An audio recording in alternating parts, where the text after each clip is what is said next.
सोच रहे होंगे कि इतना कुछ अजीब अजीब हो रहा है, मगर ये औरत फिर भी क्यों मुस्कुरा रही है? यार मुस्कुराते रहना चाहिए यार जिंदगी में। कैसी बातें करते हो? जिन्ना भी कोई दुख देवे हंस के वखाइदा। सीधा आप लोगों को अपने व्लॉग्स में सुना दिया, ठीक है?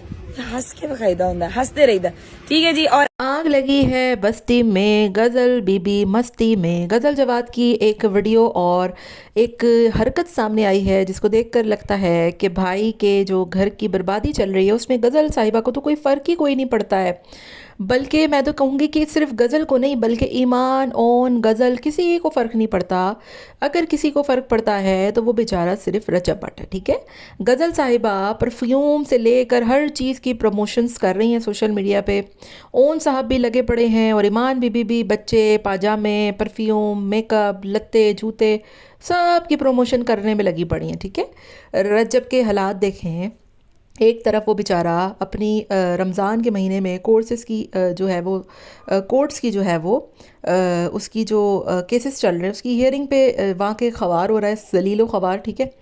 दूसरा फिर उसकी पर्सनल लाइफ में जो इश्यूज़ चल रहे हैं, उसके सब्सक्राइबर्स एक दो तीन दिन में मेरा ख़्याल है 90,000 उसके जो है वो डाउन हो चुके हैं, 98,000। तो ये बहुत जो है वो बड़ी अजीबो गरीब सी बात है। तो कंसर्न होना चाहिए, पूरी फैमिली को इकट्ठा होना चाहिए। अगर जो तो पैचअप हो गया है तो ईमान बीबी ने नोटिस लगाते तो देर न की है, बच्चे का हाथ लगाते तो देर न की। गज़ल बीबी ने भी जो है वो कुछ अपने भाई के उसमें नहीं लिखा हमायत में कि चलो यार मेरे फैंस हैं, मैं अपने भाई के हक़ में आवाज़ उठाऊं। और ओन साहब को तो रहने ही दें, वो तो ओन का किरदार तो इस पूरे उसमें ना एक फसादी पुप्पो का सा है। और उसको तो मुझे मतलब मैं तो कहती हूँ कि इस पूरे जो भी मसला हुआ है ना इसमें सारा 100% ज़िम्मेदार सिर्फ ओन है। ओन इतना बड़ा क्या बोलूँ मैं डैश है ये जिसकी कोई इंतहा नहीं है। इसने हर मौके पर तीली लगाई, इसने हर मौके पर चाहा कि इसका घर ख़राब हो अपनी बहन का। और अब ये तीनों बैठकर सही प्रमोशंस कर रहे हैं चीज़ों की, लगे पड़े हैं। आग लगी है बस्ती में, सारे अपनी मस्ती में। और बेचारे रजब भट्ट की जो लाइफ है उसकी वैसे ही इतनी प्रॉब्लम्स थी, उसकी पता नहीं कितने उसके ऊपर केसेस थे, कितने उसके ऊपर एलिगेशंस थे, उसके हज़ारों दुश्मन बने पड़े थे। उमर भट्ट साहब आके इधर कहते हैं अनसब्सक्राइब मारो, मिस्टर पतलू ने अलग जीना हराम कर रखा है। मतलब सारों ने जो है वो तंग करके रखा हुआ है। फिर सब्सक्राइबर्स ने अलग उसकी मत मार दी है, ट्रोलिंग अलग चल रही है, जलील अलग कर रहे हैं। लेकिन गज़ल जवाद बीबी को अपने भाई के हक़ में थोड़ी तो आवाज़ उठानी चाहिए थी, हैं? और जो सर्कुलेट कर रही है ना पोस्ट के उसने ईमान के हक़ में इतनी बड़ी कोई उसने ईमान के हक़ में आवाज़ नहीं उठाई है। वो सारी फेक पोस्ट चल रही हैं सोशल मीडिया पे। ये सारे अपनी प्रमोशंस के चक्कर में लगे पड़े हैं, ना किसी को रजब की परवाह है, ना किसी को रजब की कोई फ़िक्र है।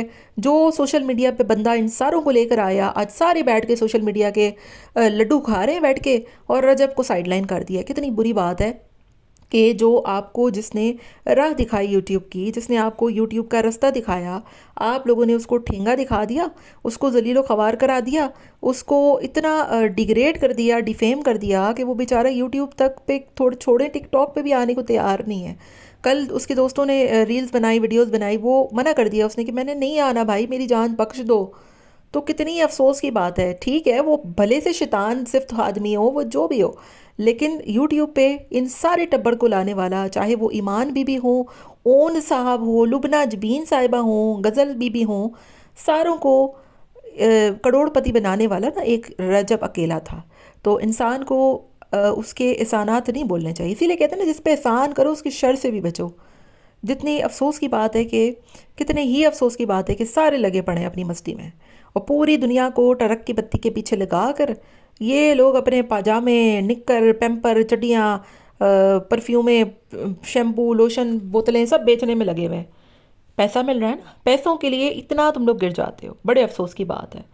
मिलते हैं नेक्स्ट वीडियो में। Till then take care, tata bye bye, अल्लाह हाफिज़।